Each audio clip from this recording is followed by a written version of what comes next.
All right, Sean, a live afternoon episode of the post show after a live afternoon, at least here in the United States, episode of WWE Raw, and they headlined with Gunther versus AJ Styles, the fourth out of four matches that were at least a part of Raw. Not sure if they had any dark matches in progress as we speak. What'd you think of Styles and Gunther?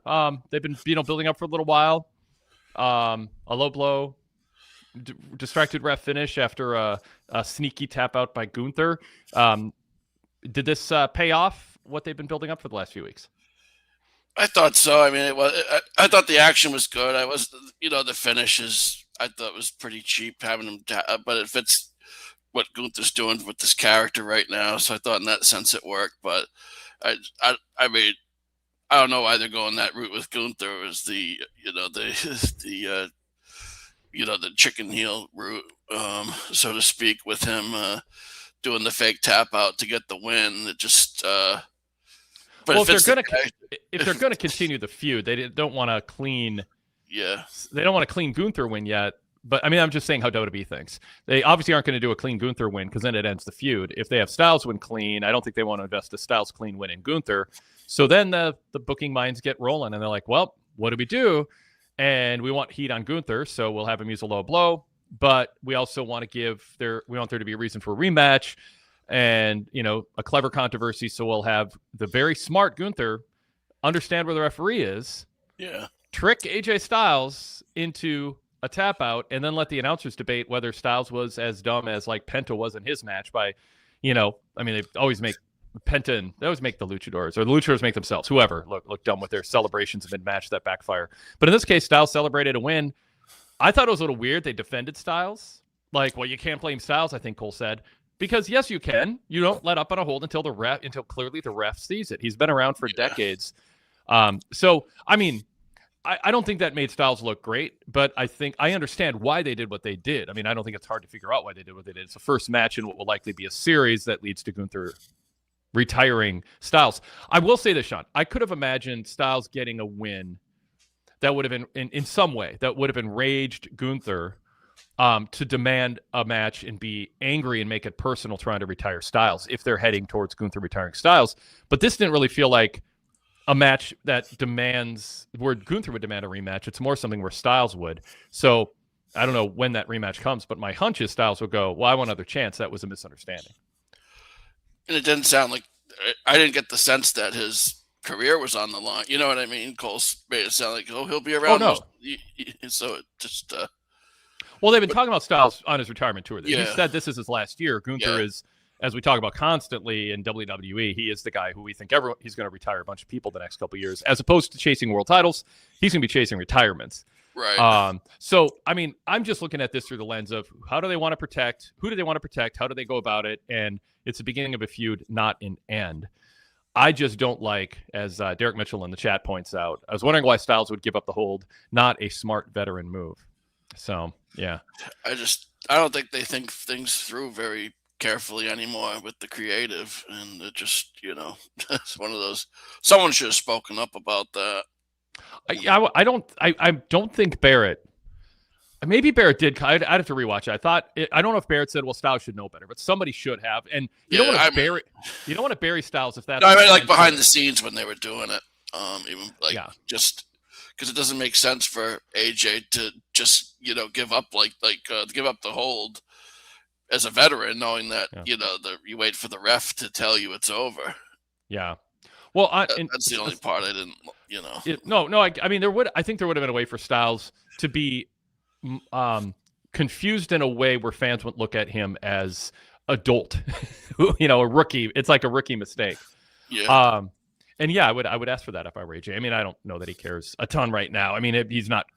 It's just a finish for him. He's earning millions of dollars a year, more than he ever imagined. He's in his last year, and he's going to do what he's told and have a nice effort. I don't think he's freaking out over looking dumb in the ring. I think he's more worried about having a lot of nice paydays, his career being celebrated, and then moving on to whatever the next phase of his life is. This is just another day at work for him, to be honest. But it doesn't mean they shouldn't clean this stuff up. I just don't know if I'm Styles, if I'm going to be like, I don't think he should lose sleep over this. I don't think he should be thrilled with it either. No, I was saying, not even just anybody saying something that that they filtered this through.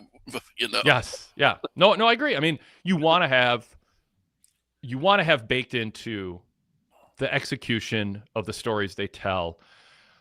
You want them to seem cognizant of how it looks and not just look for a variety of finishes that give them a trapdoor exit to not having someone do a clean job. You want them to have detail work and think it through and understand how people are going to look at it. I think some people are going to look at Styles and go, "Why do you let go?" Everybody knows you don't let go till the ref tells you he saw the finish. Sean, let's talk about this other thing though, match quality. What you think? I mean, we haven't seen these two against each other before. Are you aware of them ever having a match? Not that I know of. Yeah, I don't think they have, and they got a lot of time to have to tell a story in the ring. 20-ish minutes, right? A little under 20. So yeah, when you think about their careers, and if you go back, a handful of years, this would be a dream match. People would go, it'd be a bummer if we couldn't see a 15-20 minute match between these two. So especially, did it? Yeah, especially if they had done it in one of those big international indies, back in the day when they were, England, the UK hadn't been eviscerated by WWE or something like that. But it was pretty good for I thought the action was good. They were, Styles working the leg and everything. I thought it was the first 10 to 15 minutes of what would have been a really good match with a little more time. Yeah. Was there enough action outside of second gear? Like, were there enough high spots, fast pace? Because that's my thing with Gunther. I'm a fan of Gunther's work, but there are times where it relative to the style people are used to. I'm not judging styles. I'm just saying factually, relative to the style people are used to, they're kind of what you said. The first 15 minutes of a good match, but there should be. I think "should" is a strong word. I think a lot of fans are waiting for and hoping for and waiting to react to more of a surge, more of an urgency, and it's all mat-based. And I'm not being critical of Gunther's style. I'm just saying context-wise, I'd like to see him turn it up a little bit every once in a while in these matches just to kind of ignite the crowd a little bit.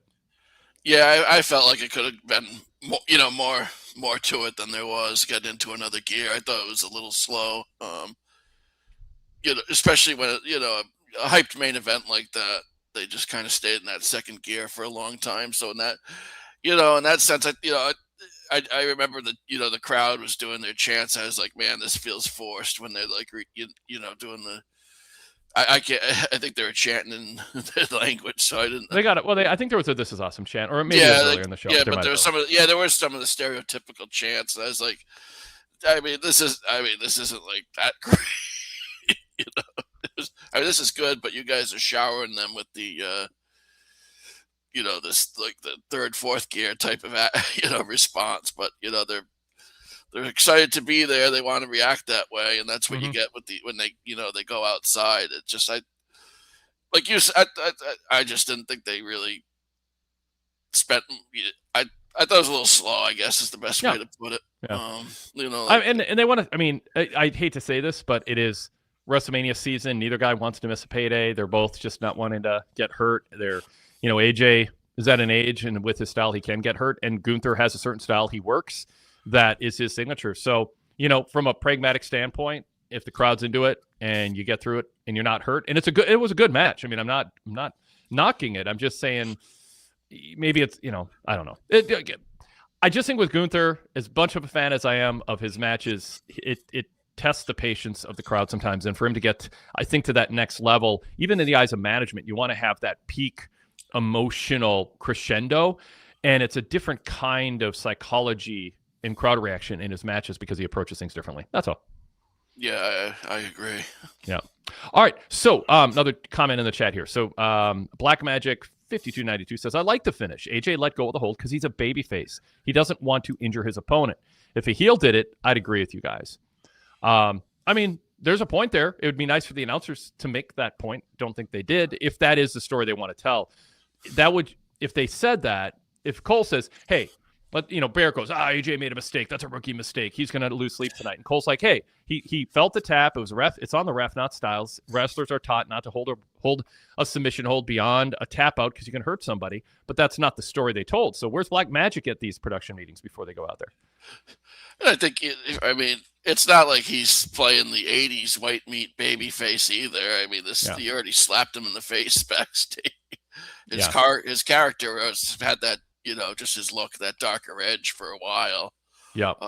So I don't think it just did that didn't even enter my mind during the match that he would let go. But I mean, it would it is a good point. That would work under certain circumstances. If you did have a super, if AJ Styles was going around like Javon Evans, like smiling like crazy or something like that, maybe that would work with Javon. But this seems really personal because they're trying to force AJ into a spot where he's standing up for, not force, but they're putting AJ in a spot where he's standing up for his friend John Cena, because Cena's gone. So it makes sense that he's gotten really ticked with Gunther bragging about what he did to John Cena. So this feud has an edge to it, and even some good guys in UFC, if they have a feud with someone, you know what I mean? If they're really in it with someone, they might hold that submission an extra few seconds after the ref comes, and the ref really has to bang on them before they let it go.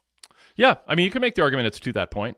And that's a good comeback to it. Again, that's not the story they were telling, but they could have told that story. Yeah, I mean, I just honestly think it goes back to they just want, like you said, they just want to find a way to get them to that next match. Yeah. Joe C in the chat says, professionals wait for the bell to ring. LOL. Black Magic says, I thought this main event was way better than you guys think, but to each their own. I don't even know if I expressed how much I thought it was a certifiably good match. Like it's what I expected, and it was good. Maybe very good. I just am making the case that there's a pattern with Gunther that I think can fit with his style if he just turns it up a notch every once in a while when you have 17 minutes to work with. But I'm not down on it. I'm just kind of asking the question: is there something to be said for? And again, part of it is Styles' age. Like a younger AJ, I think would have created that movement and done that. So I really don't want to come across like I'm down on this match. I was looking forward to it, and I thoroughly enjoyed it. I was just kind of there's a talking point there, which is I feel like they could, and it was tough too because there's like the dueling chants in the crowd, and it's like they're not quite sure. AJ got polite applause, Gunther got polite applause and some boos. Gunther was playing heel. It didn't have, because of the setting, and no concrete stakes. There wasn't I just wanted that kind of crescendo of emotion beyond, is he going to tap? Is he going to tap? And the end of the match sort of overshadowed anything else that happened there. But again, definitely not down on it. Sean, how does this compare to some of the, G1 tournament matches that are like, where would this fall in the middle, in the top fourth, in the top 10%? Well, in these days, probably in the middle. In the old days when there are times where I gave 2 matches 5 stars during a show. So, those days are long gone. But these days, this would be a perfectly acceptable, recommended G1 match. Yeah. It was good. I just thought it was slower for, given just a little slow for, it's not really detracting from the match. Like you said, it's just something I wish they could do to make it better, just to speed it up. But it would be a good G1 match, probably, on the higher mid end these days. Yeah, that's what I think. Yeah, I get that. We have a super chat. Thank you, Nima Pazar. Says WWE crowds are so lame now with This Is Awesome chants at any half decent match and annoying, corny sing-alongs. Sean, how you feeling about it? When they go international, I don't really have a problem with it because these people are seeing this for the only time they'll see it all year, or maybe for a couple of years, depending on how often, they just don't go. They don't get a chance to see WWE all that long. So, I can kind of harken back to when I was a kid and dying to go. And when you go, it's like for the first time, I still remember the first time I went to a WWE house show. It was like your excitement level's just off the chart. So pretty. But the idea, I guess, how do you feel about it when it's not in Europe and it comes to the United States? Is it annoying? Is it fine? It's annoying to me, especially the singing Cody's name, and they should pick up on the fact that Cody doesn't seem to love it. I mean, he just sort of tolerates it, waits for it to end. He's trying to find a way to interrupt it. Like, it's one thing if someone like CM Punk plays into the CM Punk chants, but like if the wrestler is just sort of, Well, I think they should shut it down because the singer, the entrance music, like that kind of started with Chris Jericho, and now it's bled into Randy Orton and some of the other guys, and they just it's not a genuine. It's just not a genuine reaction, and in that sense, it's annoying. It's just like Bailey, what you've seen from other crowds. I mean, here's the thing: it is paying money to go to WWE show now. Part of the incentive is the communal experience. There's this communal experience to sing along and chant along. My argument is curtail it, control it, but understand that is a distant second. If you're a wrestler or a promoter, there's a distant second to the primary reaction that creates more of a peak fan experience that I think will sell more tickets, repeat customers, which is cheering for an outcome because you're immersed in the match. You're not sitting here judging the star rating. Is it entertaining me enough? You're into it because you want to see somebody win. And when you're chanting, "This is awesome," you're thinking, "They're entertaining me." And that's not a peak mode to be in. I mean, it's like, during the the Baltimore Steelers game last weekend, they weren't like chanting "This is awesome" while they were trading touchdowns in the fourth quarter. Yep. Now you want a more genuine reaction to what's going on in front of you, and a reaction to the characters in the story, as opposed to exactly the "This is awesome" or Cody Rhodes and the things like that. Now, I don't want to get in trouble with our European friends. We already are. Yeah, we are getting into Yeah. Well, I mean, and beyond wrestling, I don't want to make light of the moment. I mean, this is what's going on here is heinous and embarrassing and shameful. But I'm going to, on a lighter note, say maybe the reason people sing in Europe is because they're stuck with football, what we call soccer, as their favorite sport. And there's a lot of times that you can sing when there's, a ball in the middle of the field being kind of kicked back and forth. Now, I don't say that. I enjoy soccer when I watch it every 4 to 8 years. But there are people who would say the singing is a result of there not being, a lot of high spots. I won't say that. There's a lot of high spots in soccer. I genuinely enjoy it. I'm doing a bit here, but I shouldn't say that out loud. But there is something about the chants. However, baseball is even more boring in certain ways. I mean, like, I shouldn't say boring. There's a lot of gaps in the action, and same with football, and we don't get the same singing. So maybe my theory is totally wrong, and maybe I'm just looking for trouble on a Monday afternoon here. But Jack Reeves sparked it with his comment. He said, Europeans chant at everything sports related. So go to a soccer game. We love to chant in a way that America doesn't. And absolutely. I mean, joking aside, is a cultural thing. Yes. But it is spreading, and I'm just beating the drum. I don't think WWE and WWE wrestlers should see it as a sign of success when fans are chanting "This is awesome," which sounds totally counterintuitive. But what it means is they're deciding, are we sufficiently entertained by these stunt men and women, as opposed to you've pulled me into a story, and I'm as enthralled with that as I am when I'm watching a really high-end drama on HBO or Netflix. So there we are. Sean, we're way over before doing our intro, so let's introduce ourselves here, and we'll talk about other stuff on the show. All right. This is Wade Keller Pro Wrestling Post Show for Monday, January 12th, 2026. I almost did it. I kind of did it. I'm Wade Keller, host of the show, editor, publisher, founder of the Pro Wrestling Torch weekly newsletter, the website PWTorch.com, and a host of podcasts. Search Wade Keller and search PWTorch to subscribe to all our free podcast feeds. There are 4 of them. 2 will pop up when you search PWTorch. 2 will pop up when you search Wade Keller. We also stream our live post shows after YouTube. That's what we're doing right now on the PWTorch YouTube channel. Just search PWTorch or PWTorch or Wade Keller on YouTube, and subscribe. And then also set an alarm so you know when we go live, or as a reminder that we're going live. We go live after Raw, Dynamite, and SmackDown. The plan is still, unless something comes up, to go live after TNA Impact on AMC this Thursday night. So be on the lookout for that also, and we'd love to have a lot of you turn out for that because it's a different night than usual. But it'll be in prime time, so it might be easier to remember than this show that's going on in the middle of the afternoon. So we're live, and my co-host this afternoon is Sean Radican, a long-time PWTorch columnist, just wrote the cover story in the latest Pro Wrestling Torch Weekly newsletter on the New Japan Wrestle Kingdom show. Sean, good to have you here on a Monday afternoon. Welcome. Good to be here. Earlier than usual. Odd start time too. Yeah, that's weird having the sun out while I'm doing a post show here. I had to close the blinds to keep things kind of balanced. Sean, you wrote excellent cover story on Wrestle Kingdom, and I point people towards VIP membership to read a lot of what Sean does. He's also puts up news stories and editorials on our website, PWTorch.com. And so even if you're not a VIP member, check that out. But Sean really shines and does his best work when there's a big news story to cover. And his main beat typically is New Japan. Also, over the years, it has been Ring of Honor.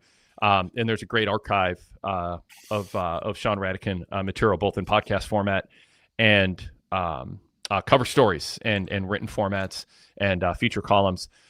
Sean, welcome. Good to have you here. Oh, I know what it's going to do. PWTorch.com/GoVIP. Graphics on the screen for YouTubers, but for our podcast audience, if you want to go VIP to read and listen to more of what Sean is doing, PWTorch.com/GoVIP. Final thing, Sean, for you before we get back to conversation, tell people about what you've been doing with Radican Worldwide with your podcast, an updated format for the new year. A new format. I go over since I'm writing more news, I go over 4 or 5 of the news stories to start off with and give the news and my analysis on the big stories of the last 4 or 5 days or week. And then I have a big topic at the end where I talk with bring in a co-host for 15 to 30 minutes. I'm trying to keep it quick and concise. Last week I had Alan Forel on talking about Hiroshi Tanahashi before Wrestle Kingdom. That was a lot of fun. I've had Darren Lilly on talking about the TNA debut. So they're kind of still relevant still if you're just still checking out Wrestle Kingdom or gearing up for TNA this Thursday live. So it's a quick listen. It's been fun to reformat it. So definitely check that out. The Tanahashi story that Alan Farrell wrote in the Pro Wrestling Torch newsletter a couple weeks ago is timeless and excellent, and just shows his passion and love and what Tanahashi being a really big part of his fandom. And if you're wondering, if you're not haven't followed New Japan for a long time, or you kind of got caught up in all the pageantry and excitement over his career in retirement, Alan did a really good top tier article in the Pro Wrestling Torch newsletter, which is paper copy. You can subscribe to the paper copies, enjoy going to your mailbox. Or you can get the PDF or all text version. They're also posted as standalone articles on our ad-free VIP website. So there's a lot. If you like our approach to covering wrestling, there's so much you can get that you're not getting for free. We're happy everybody's out there, but obviously some of you would I think thoroughly enjoy the full tier of everything that we do. So check it out, pwtorch.com/govip. All right. Also, check out my written reports on TV shows every Monday, Wednesday, and Friday at pwtorch.com, along with, as Sean mentioned, his weekly articles on his weekly podcast, Radican Worldwide, and also a scattering of news stories he writes and Radican's Take editorials. Lots of Sean Radican content up there. Okay, Sean, let's. And we welcome callers. If you're normally can't call us because it's too late and you happen to be watching us live at this odd time, you're invited to call. The link to be a caller is in my TV report at pwtorch.com or pwtorchvip.com for our VIP members, the ad-free version. And you can call up and be part of the show. You can turn your camera off if you don't want to be on camera. You can just be an audio caller like our Blog Talk Radio days with all the callers, with all the phone calls. All right. We had, I think, one or two other comments on the chants. Derek Mitchell said, I feel like this is 1998 when The Rock used to do his promos and the fans would sing along. The Rock would say, "This isn't sing along with the champ." Cody did something where he absorbed the song for about 10 seconds and then he held his belt in the air and the crowd stopped singing and cheered.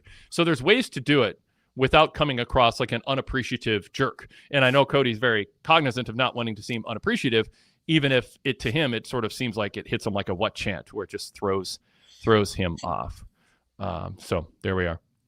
As far as the tap out goes, Sean, Black Magic says in MMA it's a taboo trick to sneak a tap so the opponent can let go of a submission hold. They call it a Brazilian tap. I'm familiar with this, so that's why I liked this finish more than others. I'm not down on the finish. Sean was a little down on the finish. I'm not down on the finish. I'm down on them excusing Styles instead of having one of them, Yeah, that's the part. just kind of say, come on, AJ should know better. Gunther knows every trick in the book. And then you can also have somebody defend Styles and go, hey, that Styles is used to working with people with more honor than a fake tap out. So, but fans will chant, you tapped out secretly, or I don't know. There'll be a new chant that doesn't have good rhythm to it. And let's see, Derek, I know wanted to have a word on this. Yeah, I'm not buying that he's a baby face. He let it go. This is in response to your comment. Cena not letting go of the STFU or Sting not letting go of the Scorpion Deathlock. He smacked Gunther and was wrestling for Cena's honor, not respecting Gunther. So that is the counter argument there. Okay. So let's see here. We have other things that happened on the show, including a setup for CM Punk next week defending against Finn Balor. Punk did several weeks ago mention Balor's name on a list of potential opponents that he wants to test himself against. Liv Morgan gave Balor a hard time backstage about just sitting around playing video games. Hey, you're supposed to be the leader. Why don't you go win a title? And Balor's like, Jason Paul in his report over at ProWrestling.net tonight said that is so perfect. Like a woman giving a man a hard time for not doing what he said he was going to do because he's sitting around playing video games. And so I'll read what he said. This is over at ProWrestling.net. A man played one video game, and the ladies in his life were right there to brand him a slacker, which inspired the man to get off his lazy ass. Okay, this is a new most realistic thing to ever air on a pro wrestling show. There we have it. So anyway, I think it's fine. You're doing it right, Sean. You're doing a TV match. You're not going to give away a pay-per-view match, even a Saturday main event level match. You're going to that region of the country, and you put Balor in a title match, and it looks like it was Punk's idea. Balor was guilted and goaded into it, and I think they did a nice job building up a match that should be good. They got 52 weeks of TV to fill a year and a dozen plus PLEs. This is a match I'm fine with. How about you?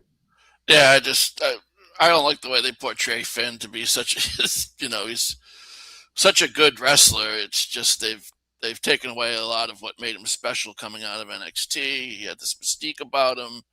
And I saw him play, like personally, I saw him playing video games, and I'm like, oh my gosh. And then he gets guilted into challenging for the title, and it's just like it's the way WWE does things, and it's So this is a big philosophical question, but the way WWE promotes, they need their wrestlers to fill TV time every week. They need fans to have a certain emotional reaction to them.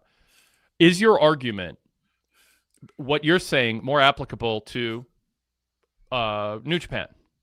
Oh, he's a great athlete. Just promote that. Those fans respect and appreciate that. Is it outdated, naive, or limiting for Balor's money-making and crowd responses to say, just focus on the fact that he's a really good wrestler? Because that's not what WWE does with very many wrestlers. I'm not saying that. He's Bullet Club. He's got a great personality, too. Yeah. And they've never really let him show it. And for the most part... What's his peak personality? Because I say this with sort of genuinely...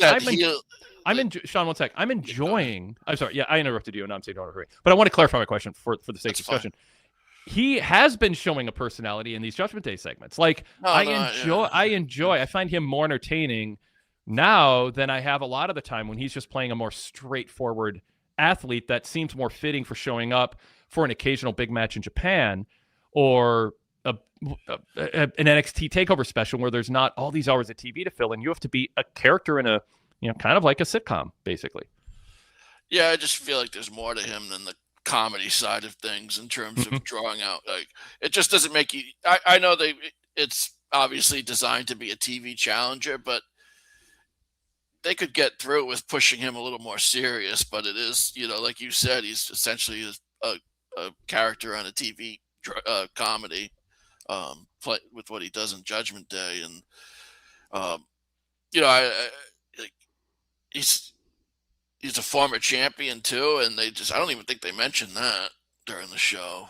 It just felt, it just strikes me that they could do so much more with him as a heel with an edge, or to his personality and his character and how he presents himself. And he's just to see him playing video games backstage and get scolded by Liv to go challenge for the title, I get it. like doesn't scream like this championship is important. If this man can, I know Punk mentioned him, but even Punk said that was 2 months ago, Finn. Yeah. I'm a man of my word. I mean, it's just. I get, for someone who's seen the totality of Balor's career, to Yeah. see him in this role, it does feel like he's earned a stature higher than a slacker who needs to be nagged into actually caring enough to go after a title. He's 44 years old. His best years are behind him. He can still go, but just mathematically speaking, they're not going to invest in him as a centerpiece top act right now. No, but as I think your point you made, they should talk about, like, tell a story that is more than he's stepping up because Liv said stop playing video games. And I thought Balor did actually a nice job in his role once he came out to the ring. But you want to have him. I don't know how much TV equity you want to put, Sean, into making people believe there's going to be a title change, because nobody believes it's going to happen, and nobody will, no matter how hard Finn Balor and WWE tries. People see this for what it is. So do you spend a lot of time convincing people Balor's a top contender? Probably not. But do you take your suggestion, which is have Barrett go, this guy is, and maybe they did a little bit, but this guy's a former champion. He can beat anybody on any given day. And if you're CM Punk, you do not want to think this is a tier 2 challenger just because he gets, shown up by Liv Morgan backstage because he's chilling out playing video games. Like, I think there is a little bit more of a story that they can tell that makes people go, that's right, Finn Balor has, Sean, what you're advocating in him. I mean, I think there's equity not just in Finn Balor, but in anyone you're going to put in the world title picture, of having a periphery of wrestlers that, although they're not in the second, third tier, that they have some kind of threat to them, that they can beat other wrestlers. And just because they're not in the main event scene in a certain period, you don't have to take that away from them necessarily. You can have a bench, so to speak, of, if you want to put a challenger for your top title on TV. I just think it makes it more exciting when it's, this guy's not going to win. Like in New Japan, certain guys just aren't going to win, but there's like this little bit, but yeah, he beat him one time when he didn't have the title, and they mention all these things, and it's something WWE could do, like if Finn had ever beat Punk at some time in a singles match where he, with no title, Finn did beat him this one time, and like we all know he's not going to win this match, but you create the illusion that at least he's credible, and that, I think that gets more people to kind of buy into the matches a little bit.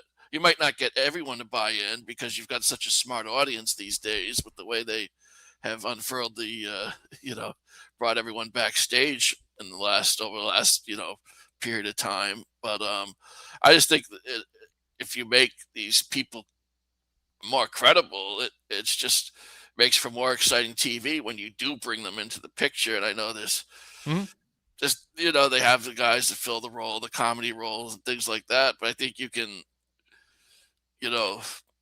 leave.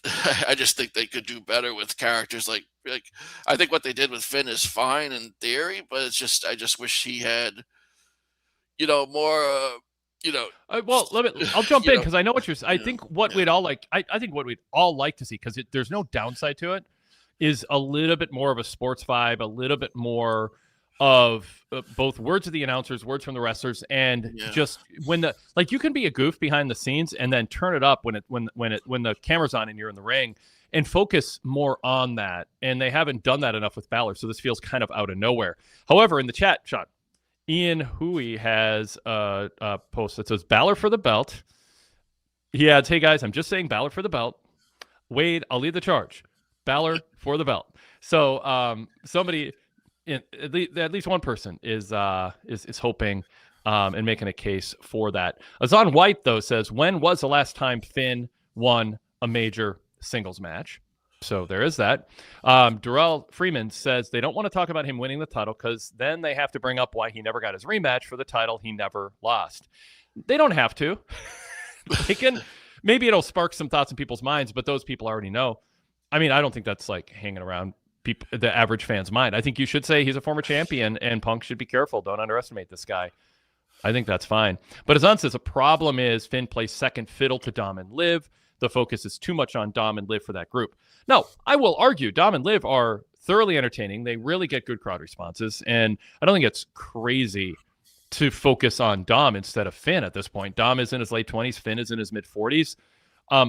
But I do think the reason Liv said, you said you're going to be the leader of our group, Sean, is because I think people are thinking what you're thinking, which is maybe there's a more serious side of Dom or to Finn, and someone needs to tell him, get back to being that serious guy. You can be more than Dom and Liv's sidekick playing video games with JD, and I think that's what people want. Black Magic, though, says early Finn wasn't getting reactions. They only responded when he was in the demon gimmick. So Sean, any quick thoughts on that?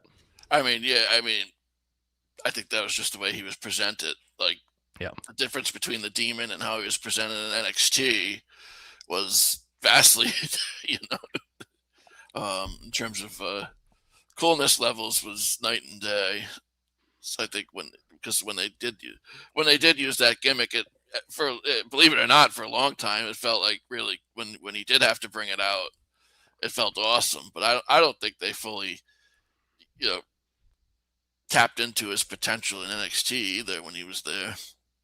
So we saw an example of WWE scripting and unnatural sounding lines, because Balor's line was, I've been around long enough to know that time is everything, and I'm not jumping the line to face you. For anyone who's watched my career, they know the line starts with me.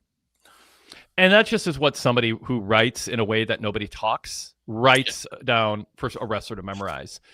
And, and it's not as bad as it was 15 years ago, 20 years ago, but writers trying to be clever, but being clever in their cadence and wording in a way that feels more like you're writing a sneaker commercial than you're a wrestler talking extemporaneously. And I don't know that if maybe they're aware of it and they just think it sounds better, or maybe they're not aware of it. But Finn Balor's not to go, I'm not jumping in line. The line starts with me. I don't know. I mean, it's not the worst, but it just, when I heard that, I was like, okay, he did a good job reciting a memorized line. It didn't feel natural. It felt kind of weird to say. I'd rather hear Finn Balor go, I don't want people to think that I'm content at this stage of my career. I'm stepping up. I'm a former world champion, and I'm about to become another one. I mean, I don't think it's that hard to just talk in a way that doesn't feel like a memorized line, Sean. He could say, you called me out, and now I'm going to cash in, or something. Well, don't do cash in. It's Money in the Bank. Oh, that's right. Confusion, yeah. I do feel like they're writing for, they envision them as movie stars or comic book characters. Some of the way it's they picture the camera, zooming in and hitting the line. It just doesn't come across well in execution. So standard deviation in the chat says, I agree with Wade, but for me, Finn's delivery is grating.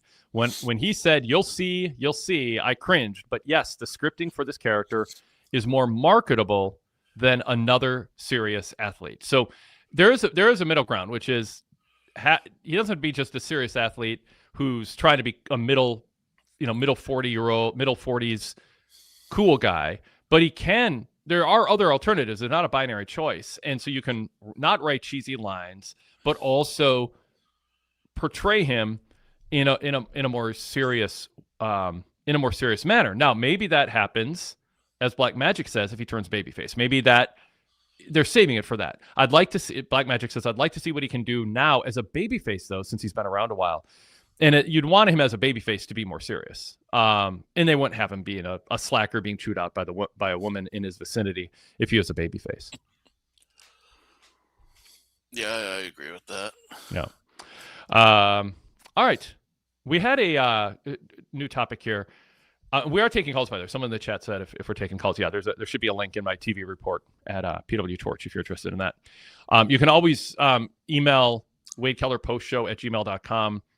If you're not going to be able to call in live and you're going to listen to the show on delay but want to be part of it, that's a way to be part of the show. You can also email that if you're looking for the link. If for whatever reason it's inconvenient to go to our website and look it up. And I usually, will be monitoring the inbox and can send you a direct link to be a caller too. So we had a WrestleMania commercial. I don't know if you fast forwarded past it or stepped out of the room, but Michael Cole was like, well, now that was a serious note, but now let's have some fun, just like Javon Evans likes to have. Get ready, people. It's going to be funny. Like nobody ruins humor like Michael Cole. So he throws, and then you have Triple H sitting in his office, receiving calls from a bunch of famous athletes, lesser famous athletes, celebrities, hack comedians who take cheap shots at Puerto Rico at rallies. They love Tony Hinchcliffe, but man. So yeah, they were all begging to be on WrestleMania, and then Levesque plays his best Adam Pearce impersonation. It's just like, oh, please stop calling. And there's a tagline on the screen that everybody wants in, but they don't want you to call him anymore because he's exasperated and overworked. Everybody wants in. Also, please stop emailing Paul.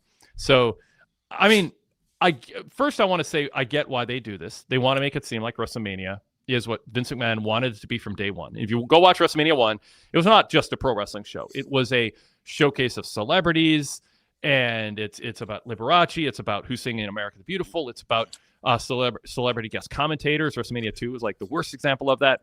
Vince McMahon always wanted to have it be a pop culture variety show, Americana on display.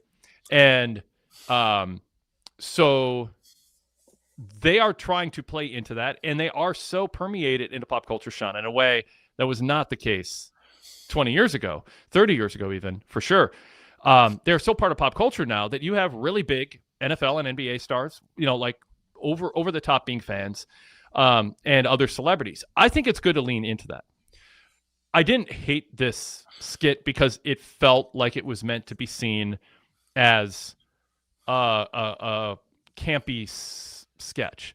It wasn't too zany like late era dad joke Triple H and Shawn Michaels era when they were just insufferably horrible at their zany humor late stage DX. It wasn't that bad. I'm not super down, and I'm curious what the chat thinks of it. I'm curious what you think of it, Sean. I get what they're trying to do. They're trying to take advantage of all these celebrities who they can call and go, hey, can you give us a soundbite with your camera on your phone? We'd like to air it. And they're happy to do it. And it does make WWE seem like a really big deal. I think it contributes to that. I was okay with it. I didn't think it was funny per se, because the joke is Paul Levesque is overwhelmed with all these requests. But I don't know that the punchline needed to land for the effect to not be there. What'd you think? I thought a video of someone watching a video was kind of meta, I guess. But I thought it was okay.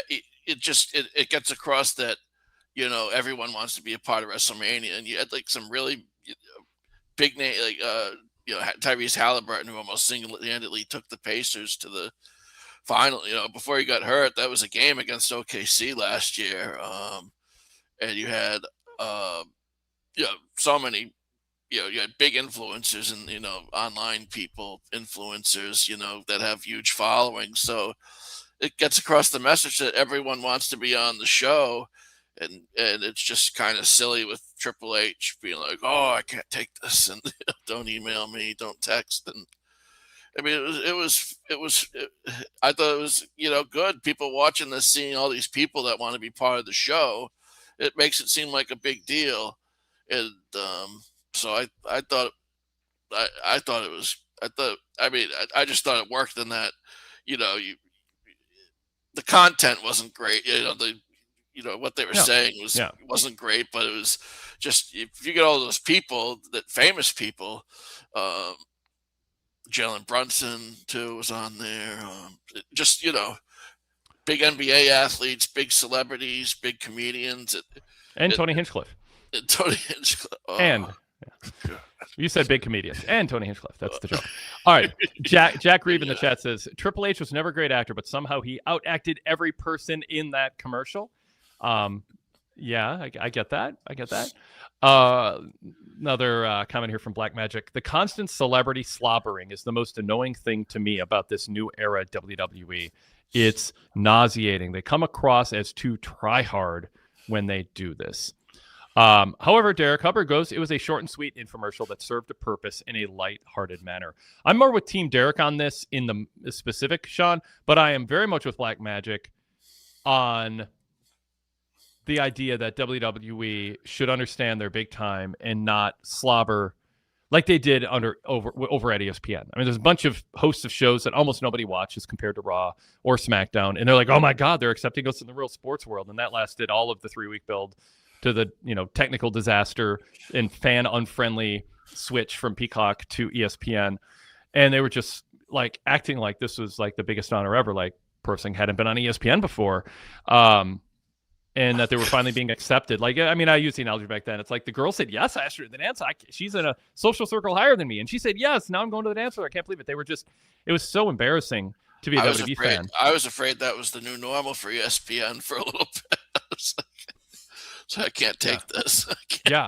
And it's like ESPN isn't what it once was. I mean, it's still, I mean, it's a nobody knows where anything is. You go to your phone and you ask Siri or whoever, like, what this game I want to watch, what streaming service is it on when it's not on your regular DVR?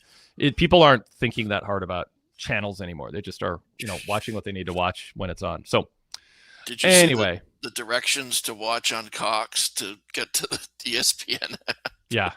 I went through it. I mean, it was to your remote and say ESPN Unlimited. And I could picture this, people WWE Unlimited and the same. It is. There's some hoops to jump through. There are layers upon layers. That's the nice thing about Peacock is they just started from scratch. WWE Network started from scratch. You sign up, you're in. And with ESPN, it's like, this is not ESPN Plus. It's not ESPN this. It's not ESPN that. It's not going to stream on your cable channel. It's only going to be this extra tier. But if you're paying for Plus, you're not going to get unlimited unless you're with this service, in which case you'll get a free upgrade. It was just, I mean, I don't even think they would argue it made sense to them. Thing is, when there's shows on, you can't even find them when you boot. Like, I've had to boot through Disney Plus to get to ESPN to get to and it's not, at least on Peacock, it's billboarded when you log in. It's a mess. Yep. It's just a mess. I don't understand it, especially for all the attention they gave it. I mean, it's not like if there's a football game on Amazon Prime, it's the same thing. It's just right, or a basketball game. All their live content is billboarded. And for PLE, they spend weeks and weeks talking about. It's like a treasure hunt. Yeah, it was like a Russian doll of like where you got to just one layer after layer after layer. Dashing Derek Mitchell helps us out here. Peyton Manning, John Bernthal, Jalen Brunson, Tyrese Halliburton, I Show Speed, Pete Davidson, Tony Hinchcliffe. Those are the ones on the commercials. There you go. Black Magic says, rubs it into us Americans. Thank God I'm in Canada. Well, for lots of reasons right now. So everything is on Netflix. I'm literally looking out my window to see if ICE agents are driving up to my neighborhood while I do this show. Just so you know the type of police state that I'm living in with a bunch of, I mean, it's just, I mean, yeah, there are. I'm counting in my head how many restaurants that I go to that they raided and abducted cooks and front workers. Restaurants in my area are locking the doors and only letting people in once they figure out that they're not ICE agents. They were 2 blocks from my college in a really nice St. Paul neighborhood at a gas station and dragged a kid out of a car. They smashed a windshield. They pushed a woman through a red light so that they could pursue somebody. Like pushed a woman in a car in front of them with their SUV. It is whatever people think about immigration and enforcement. This is not the worst of the worst.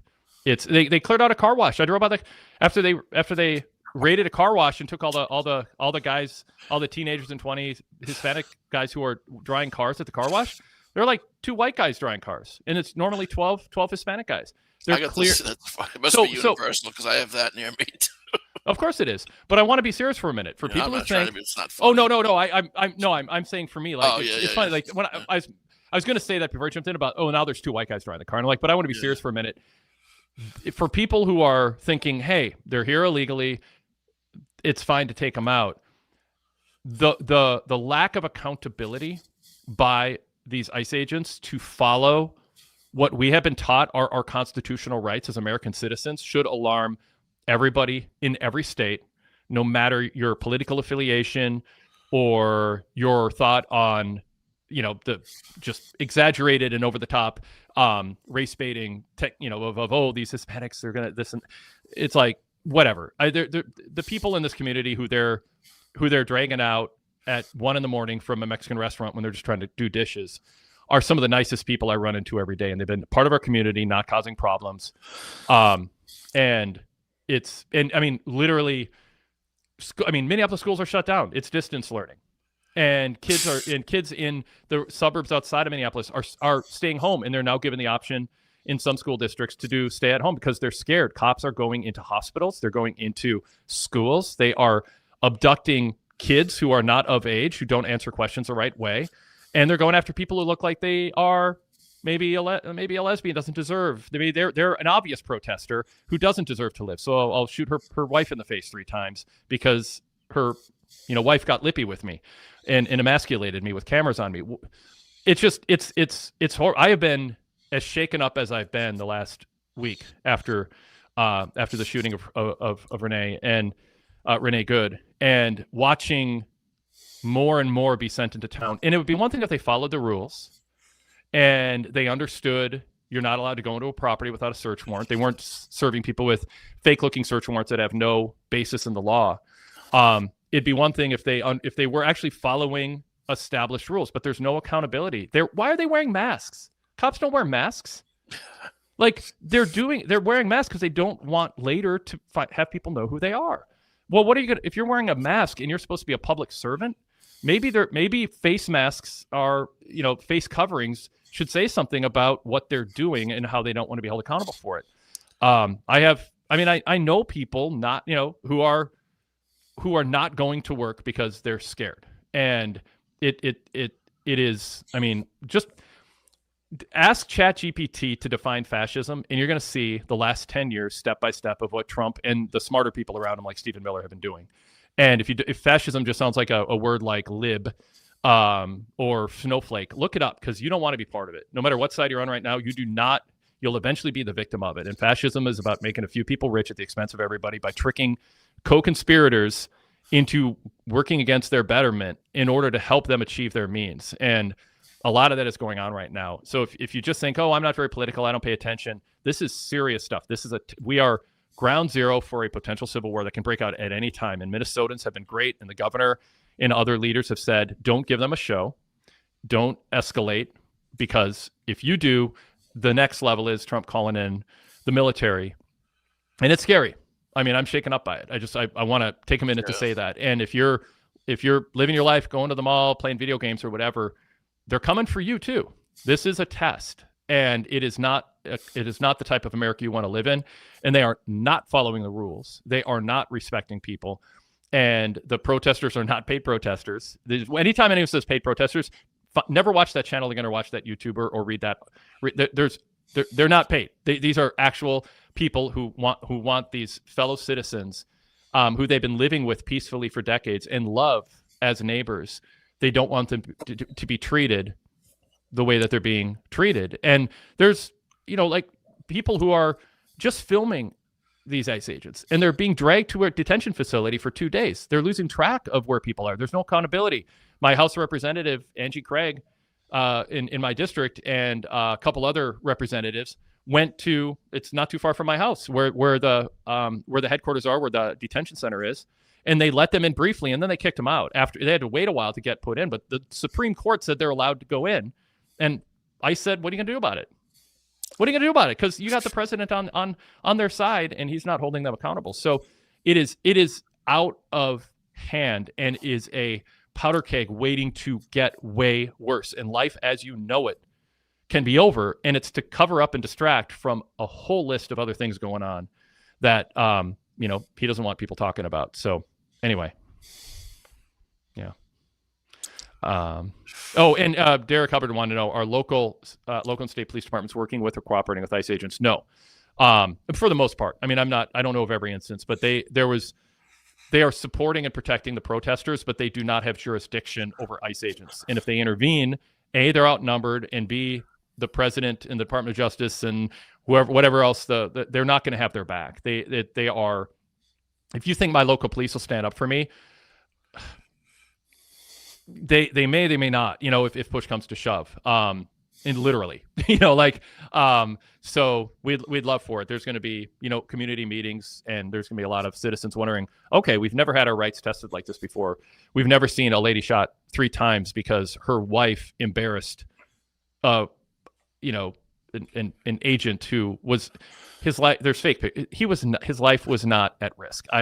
He was like he was to the side of the vehicle. Come on, people. You know, like the car accelerated after she was shot. It like because her body got stiff. He was not in danger. That was and he said, called her a bitch afterwards. I mean, it was obviously, he was angry. And so I don't know what to say, but I'm living in the middle of it. I mean, I am. And I mean, I get messages all the time. Half a mile down the road, there's 3 ICE agent cars outside of a place that I go shopping for Mexican food. There's down the road a Mexican restaurant that I've gone to, and they're clearing that out. I mean, it's all over the place. All these places that are a part of my life, and they're swarming everywhere, and they're doing so. And they should know they're going to have protesters, but they're not handling it the way that good police forces and military are trained to handle it, which is don't escalate and certainly don't shoot someone in the head because you think they lipped off to you. And the one who got shot said, "I don't have a problem with you. I just want to leave. I mean, I don't have a problem with you." And then she turned her steering wheel to leave, and then she's dead with her dog and her wife watching. It's just awful. And it's yeah. This is a very much of a test. Whatever you got used to life being like before this, it's going to be different. It might be better. It might be worse. And we are at a cusp of it. And as I said last week, if you have especially a Republican representative or senator, reach out to them, email and call if you haven't before. If my words are resonating at all, because if they don't normally hear from you and they are, the easy solution is out there. The Senate and the House actually are an equal branch of government to the executive branch that is out of hand right now. And again, if you're just like, what are you talking about? Look up, ask ChatGPT, define fascism, and read it. And you're going to recognize a lot of what's going on, and you're going to see a role in it that you didn't know you had a role in. So anyway, thank you for the kind comments in the chat. Harry HW86 says, "Wow, stay safe, Wade." I appreciate that. He says the shooting was horrific. And Jack Reeves says, "Wade is a concern I share. It may come to the UK in a couple of years." Mark Peschetti said, "This is beyond fascism. The admin is literally telling us not to believe our own eyes." That's the part where you should be insulted. I mean, you watch the video and you see what the administration, the executive branch administration is saying. And I mean, you should honestly, at this point, if you haven't noticed yet and you haven't been paying attention, insulted by what they want you to believe. And it is George Orwell's 1984. I mean, the last stage is just convincing people not to be so part of the cult that they don't believe their own eyes. They believe the lies that they're being told. Derek Mitchell said, "Thinking of you and your community as the situation in Minnesota unfolds and continues to escalate. Hope you and your family are staying safe." It's on our mind constantly. And there's a lot of choices, people are making in terms of whether to go out. And I mean, there's going to be businesses that are going out of business for no good reason because people aren't leaving their houses in certain communities. And everybody's networking. I mean, this state is really good. We are used to snowstorms and being there for each other. Minnesota nice is a real thing, even if there's some passive aggressiveness built in. As people point out sometimes, there's a genuine be there for your neighbor. If you get people pull over, if you get stuck on the side of the road, disputes are handled. There's exceptions, and we're seeing some of them. Not every person coming in causing the problems right now is from out of state, but so anyway, there you are. I don't know. It's rough, but hopefully it passes, and hopefully people understand how bad it is here, and you don't want it. You don't want what's happening in the Twin Cities happening to you. You can be white and straight and have look Scandinavian, and you can still be in trouble.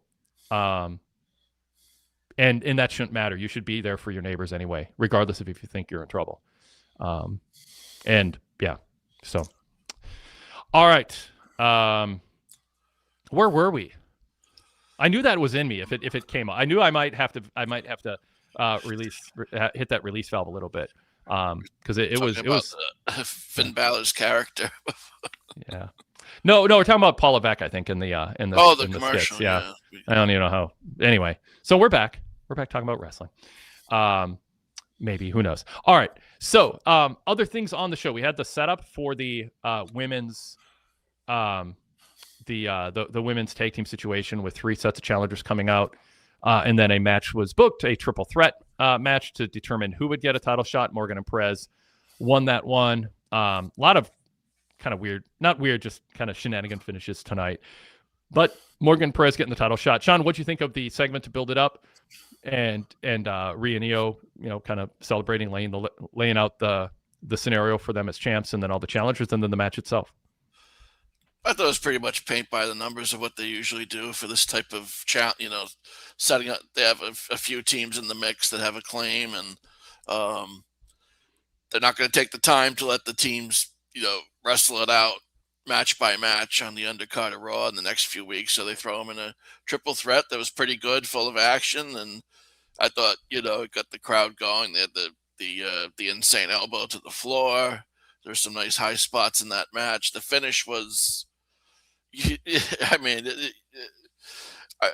I like having better finish. Like just on Raw, it just seems like they beat you up with these finishes, and to have the opponent throwing someone out of the ring and turn right around to a finish to win the match is not the most satisfying way for someone to gain. I mean, they are heels and everything, so I get that aspect of it, but I just wish WWE would more consistently deliver more satisfying finishes to matches than they do. But I thought, I thought for how they did it, I thought it was all pretty well done to set up a match. Setting up a match for the Saturday night's main event in a week, or is it a week from Saturday? I think it is on.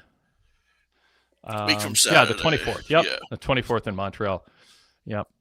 Yeah. I thought it was fine. I mean, it's the way the way the non-men singles divisions work. It's just you get a bunch of people all at once, are a big ring arguing, talking, marching out. Sometimes it happens in the men's singles division, but they like with tag divisions especially to just have a bunch of people out there all at once. And then SmackDown's men title-esque, except they didn't end up in some kind of TLC 4-way or something. Yes. Let's see. We had Braun Breaker as a no-show early on, and then he showed up, and we got an angle between Pierce and Breaker, and then Breaker got indefinitely suspended. This does set up, you could go a variety of directions. I mean, anytime a heel gets suspended, you sort of expect a babyface to step up and say, I want to face him again. Undo their suspension. But this came out of the Dragon Lee and Penta against Austin Theory and Bronson Reed match with Logan Paul and Paul Heyman. At ringside, Penta Dragon won by DQ after Breaker charged out and speared a celebrating Dragon at ringside. The story here mostly was the intensity between Adam Pearce and Breaker that led to the suspension. Sean, what'd you think? I thought this was a good way to pivot with Breaker after his loss. They had him, you knew he was going to come out at some point during that tag match. I was a little surprised to see the Vision come out without an entrance. I was too. But I don't know why they did that, but it jumped out to me. That felt I feel like they're a heavily pushed, big, prominent, one of the biggest acts on the show. They're pretty much the centerpiece with Punk. And it's not that you need an entrance, but not having one is so associated with whoever's going to lose and whoever's in the bottom half of the roster. Like right. So it's sort of, it sends a signal. Yeah, these guys aren't a big deal. They're the lackeys. And, they certainly have invested a lot in Bronson Reed to prevent that image, because it could be an image he'd be, susceptible to. Austin Theory, there's less of a track record, but it doesn't make it seem like a big deal to not. And they're on Netflix. They got plenty of time. There's no hard out. So give them their ring entrance. Yeah, I'm not sure why they did that. But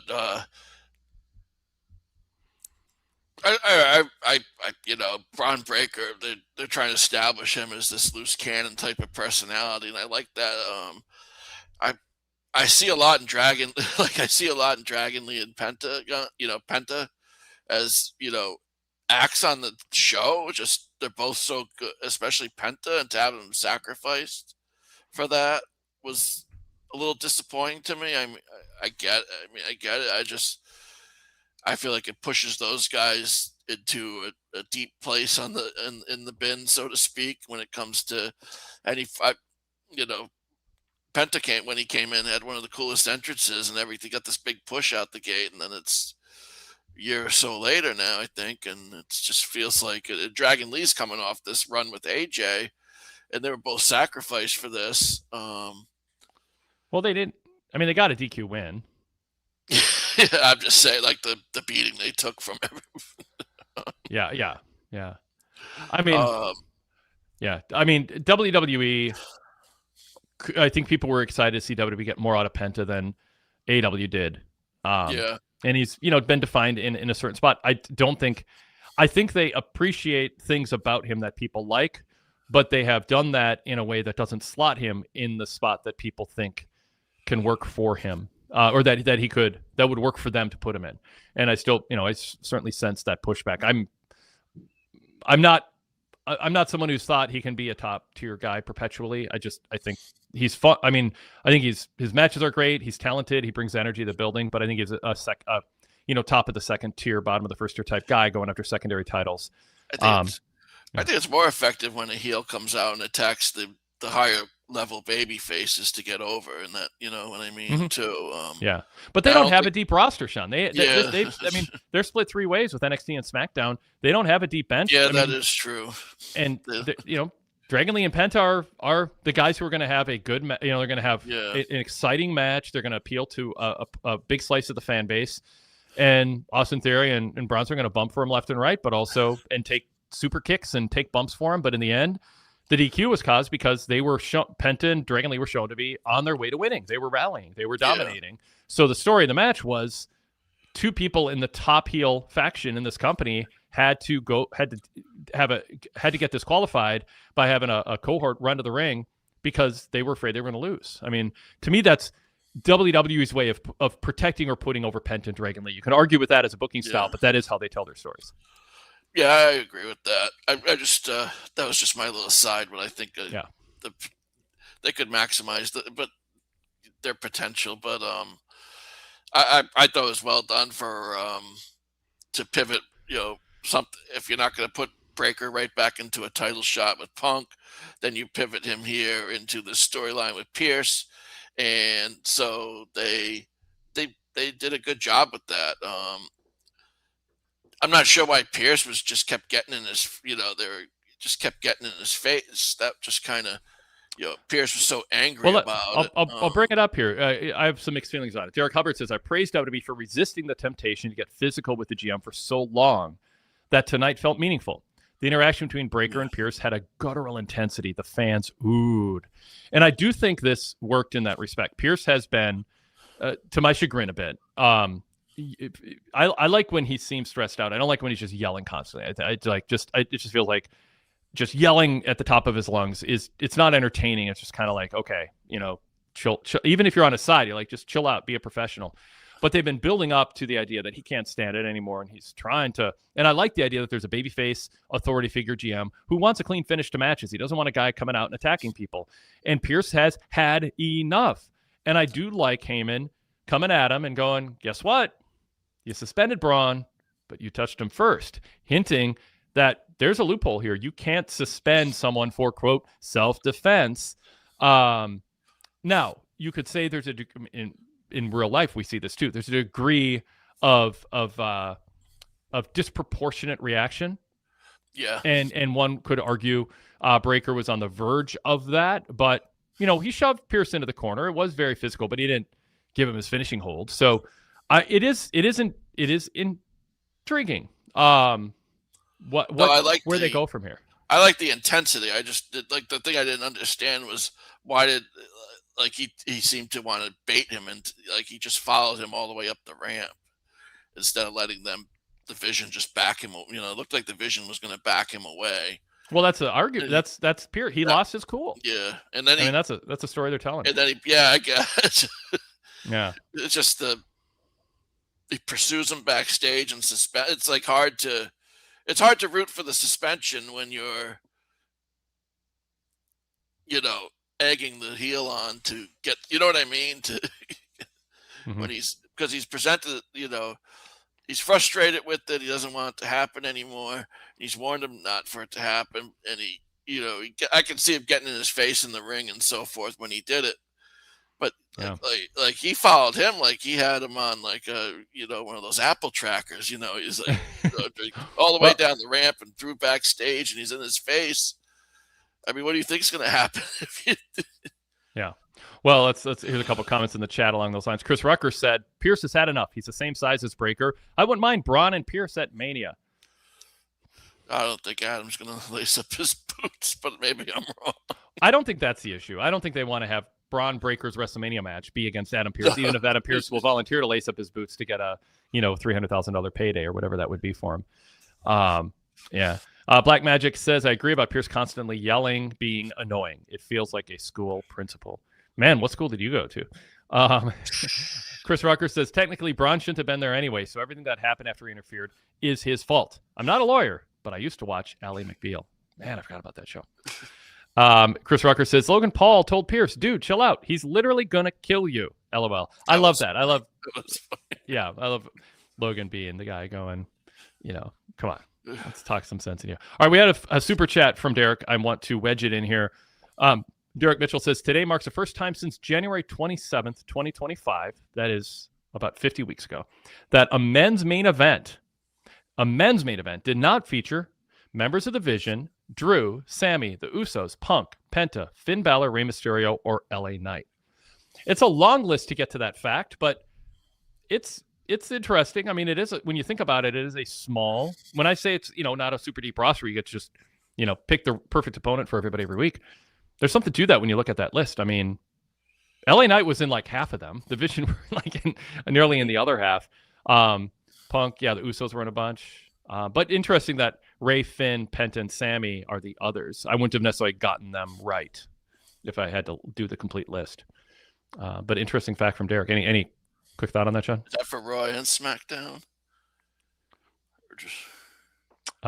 Good question, Derek. You can let us know. No, it must be. It must be Raw.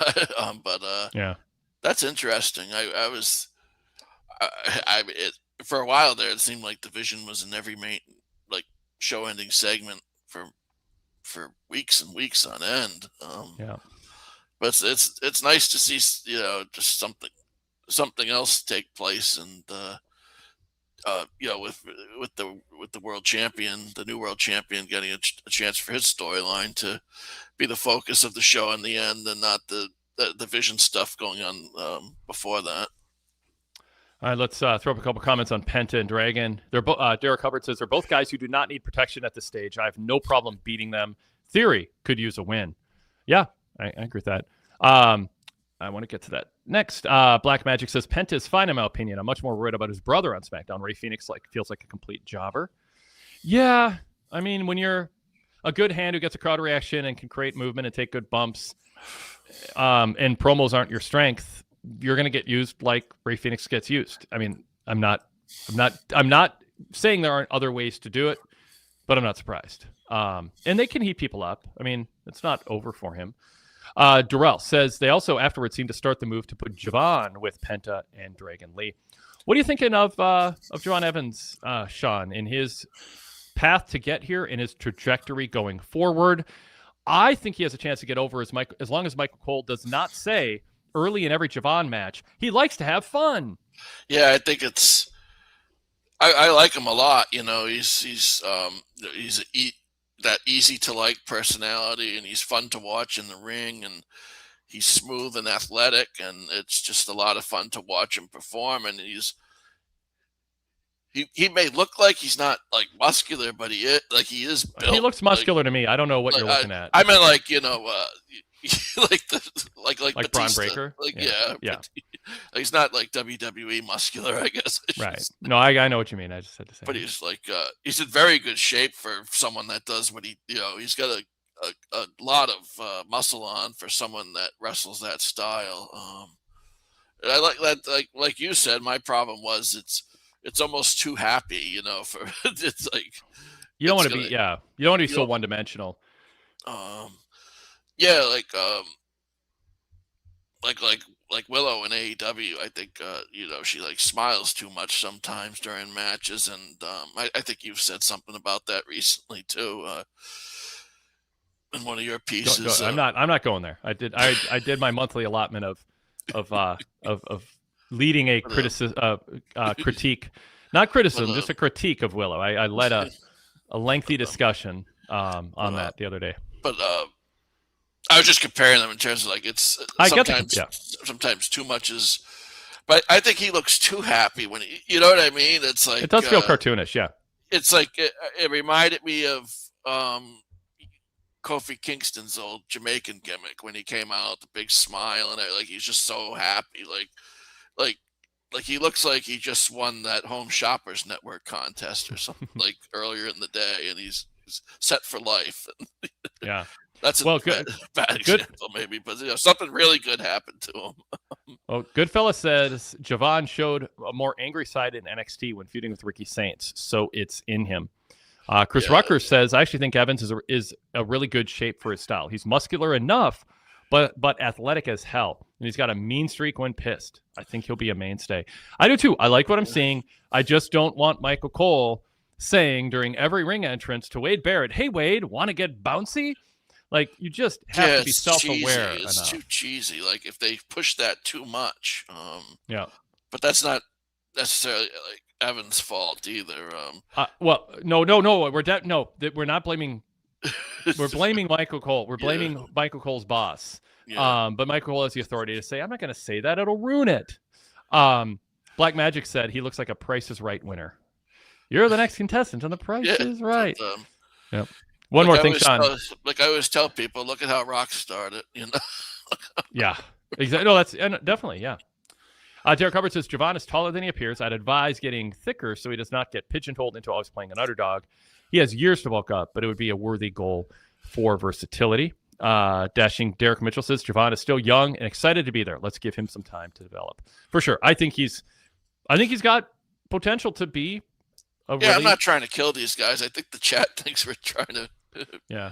I'm not like hardline serious. I'm just saying these are some things that might hurt him long term if it keeps up. But other than that, I like him a lot. I like his build and everything. I think he's got a lot of potential.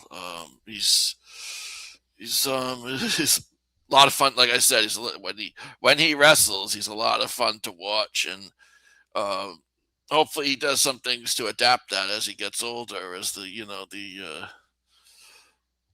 that style can wear and tear. I mean, I know WWE has a reduced schedule, but I mean that style just will wear and tear on you. So hopefully he doesn't, do that every week on TV for a long time. Hopefully he finds a middle ground.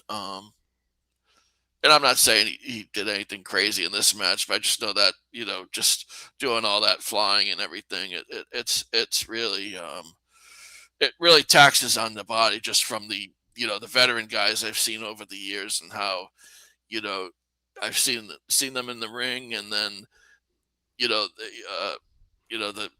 they cut the lights, and I'm not going to name any names, but I've seen like guys that, the lights go on and they fly like crazy, and the lights go off, and they can barely walk, and it's sad. It's like, oh my God. Eddie Guerrero was, Eddie Guerrero's like that, with all the injuries and how beat up and how just, I mean, it definitely is more common than I think people would want to think. And this was 7 or 8 years ago, and these are people that are still wrestling in AEW and WWE. It's just, hopefully for his sake, he, just learns to a middle ground for that style. But right now it's exciting for a really exciting introduction of him and his style. And I think that's what's going to grab people. And over time, I think he'll adjust and morph into something different from what we're seeing now. But I definitely, he's got that, they don't say, like, I think Cole said, he's got that, this guy is the future main event. I think he said he's a future main event or something along those lines. During that match, and you can see why. He grabs you when you watch him. He's not quite, doesn't look main event yet, like WWE main event. But he's not, I think, as he gets into the ecosystem and they develop him, I think he's going to be really special. Yeah, I think there's something there. By the way, just a little housekeeping here. Black Magic said the line starts with me line was just unbelievable for me, considering the way he's been booked. Like Sean said, Darrell Freeman says that line Wade just said was a restructured line of something he said before when he went back to NXT before COVID and had that run. So a bit of a callback, and it's good for context to throw that out there. Just a comment on the crowd. Cavanti Small says more fan photos of the buildings on this European tour not sold out. Hard cam, lightly filled. We can thank WrestleTix for keeping WWE from claiming it was a packed house and a sellout and an overflow crowd, like they might have back in the day, and exaggerated the attendance. I'm kind of surprised it's trickling into their overseas tours that it's not selling out at this stage. I know there's a limited number of people who want to go to a show to chant "This is awesome" and sing songs. There's a larger number of people who want to root for somebody to win a title that's protected and feels important, and they have a babyface they're rooting for and a heel they're rooting against because they want to go to see somebody win. That's why NHL doesn't play neutral site games. They play home games and away games where there's always a home team. There's a reason for that in sports, and neutral site games don't draw, and they don't have a lot of energy to them. That's what the NBA, what's it called, that in-season tournament. I wish they'd keep that. Give the higher seed the fun. They take it to Vegas. That's and, well, they take the semis and the final. The last 4 teams in the finals. The semis and the final game are played in Vegas, and I wish they just whoever's the higher they can figure out just like the NFL does for seeding, just figure out a way to seed them based on points scored or whatever, and whoever's got that tiebreaker gets the home game instead of it's just unsatisfying to see. Like you said, it's that's why they have home fields in the ways. Yeah, totally. No, I get what you're saying. I mean, it's Vegas, and they're probably excited to go there. But yeah, I'd like that. Another comment. This is a reference to another conversation, John. Yep, searching for sports games over multiple streaming services is the worst. Yeah. I haven't gone back to check my ESPN Unlimited app just would not work, so I've been going in through the Disney Plus, and now I've been grandfathered in with the Cox, not Peak, but Cox Cable, that deal that came across the other day. Yeah. I haven't even tried to figure that out yet. So. Well, and what's frustrating, I avoided spoilers and watched the Bears Green Bay game, got to halftime, paused, and then I went back to watch it on, was it Amazon Prime, I think? And it wasn't there anymore because they only had 24-hour rights. So by the time I got around to the game, and I had largely avoided spoilers, and because I'm just not online, I just disconnect online, other than I've been tracking the, dystopian nightmare thing going on in the Twin Cities here and looking out for people. But I wasn't I just was behind on everything because of a lot of stuff going on. So I ended up having to go to my NFL Plus app to watch the game and pick it up at halftime. So I had to go to 2 different services in order to see the complete game, because now, when on DVR, you got, 6 months or 3 months or whatever to save it if you have cable. But now if you're on one of these streaming services and you're watching it on demand or you pause, it might not be there the next day or 2 days later. Yeah. My dad fell into the same thing with the Patriots game. It was on, it was on one of the streaming services, and he thought it'd be there on replay, and then it wasn't, and he couldn't watch. He goes to bed really early, and wakes up really early, so he got up early in the AM to watch the Patriots, and it's it says you can't watch it. It's how many streaming services do I have to buy to watch this replay of this game? I warned everybody. I had debates with people 10, 15 years ago. You think cable's a ripoff? Wait till everything gets separated and you're paying the actual price that you're actually paying now for ESPN, minus all the extra channels that if you want to watch them occasionally, you're going to also have to pay full price for. That all you can eat, when you go to an all you can eat buffet and you pay $20, you're not paying for all the food. You're paying for the food that's going to go on your plate, and you just get a lot of choices. And you can also pay $20 for exactly what you want off a menu. But that's, now people are having to pay to watch every NFL game, $20, $20, $20, $20. It's like paying $80 for the buffet, when it used to just be, not that it's that much more expensive than a cable service used to be, because they were jacking prices up, and you're renting the boxes, and people won't believe this. You used to have to rent the remote controls. They charge you every month for your remote controls. And it was a lot of money, and people are like, it'd be way cheaper if we can just buy what we want. Well, guess what? No, it's about the same price now. It's more complicated. They used to do it for the modems too. I remember one year I ended up buying my own modem, and they didn't like that too much. But then, yes, there wasn't much they could do about it. Yes. All right.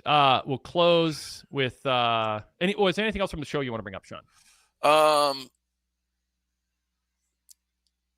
I thought Maxine Dupree was good. Her Interesting.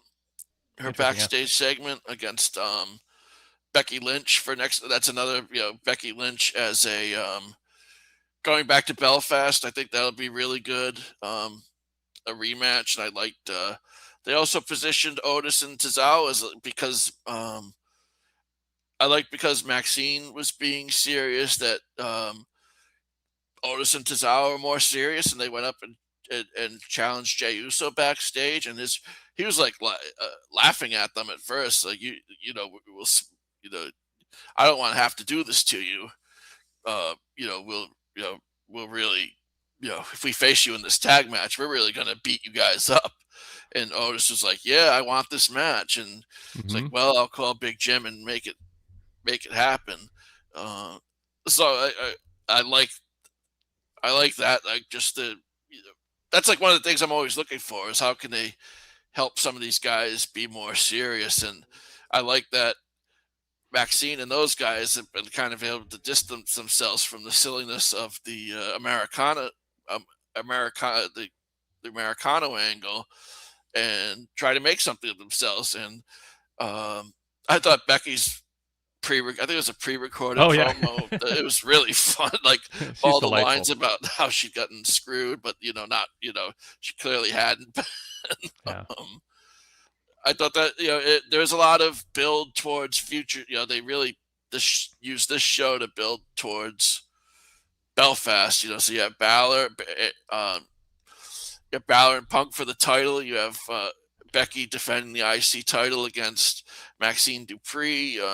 Tozawa and Otis getting elevated. Do we get the tag? They could probably announce the tag match online during the week. So this week was kind of more of a housekeeping type show to build to. They built the women's tag title match for Saturday night's main event. So they did a lot of this week. Felt kind of like a bit of a come down in some ways with them building towards future stuff, but it was. I thought they did a good, doing things the way they do. I thought they did a pretty good job of everything kind of making sense and flowing together and logically going by the way they do things. It was pretty well executed. Yeah, well put. I'm trying to think if there wasn't much there was only 4 matches. As always, by the way, if you attend any TV tape, any TV event, you can send us notes on your appearance. We can publish them on the website, PWTorch at gmail.com, PWTorch at gmail.com. You can always reach me, by the way, at kellerwade at gmail.com, just for general purposes. I check that all the time. If you want to be part of the show by email, wadekellerpostshow at gmail.com. You can also email wadekellerpodcast at gmail.com if you want to be part of tomorrow's flagship episode of our Blue Logo show. It's audio podcast only, not on YouTube. Search Wade Keller and subscribe to the Blue Logo show for that. Send emails, questions, topics, wadekellerpodcast at gmail.com. And Sean, check out Sean Radican's work. They can follow you on Blue Sky at Sean Radican. So SenRadican. And we'll close with just some other well wishes from the audience. Derek Hubbard says, good to hear. Hope that American federalism is a constitutionally protected or safeguard from abuse government, not a fail-safe protection, but at least some protection. Darrell Freeman says, this is the America I know. Also, this is why I don't comment on things going on outside of America, because the U.S. does similar things and have been doing this for years, just not to this level. And then Andy, the Mario and Sonic fan, 2008, a mouthful, says, as a fellow Minnesota fan, Wade, I feel your pain. As a fellow Minnesotan, Wade, I feel your pain. Love thy neighbor. Well, certainly the ones who are just going about their lives, working hard and contributing to society. I would say yes. Love those neighbors. The ones going out in blue and black SUVs, wearing face masks and terrorizing communities for reasons outside the normal parameters of what people were told they were voting for. Not sure they need our love right now, but maybe they do, because maybe they're hurting, but they're taking it out on innocent people. All right, Sean, thank you. Thanks, Wade. Take care. Yep. Stay safe. Thanks. Yeah, I'll do my best. Right. Or, within reason. All right. Thanks, everybody. And we'll talk to you tomorrow on the flagship, and then Wednesday after Dynamite, if all goes as planned. And don't forget, Thursday after Impact, I should be live.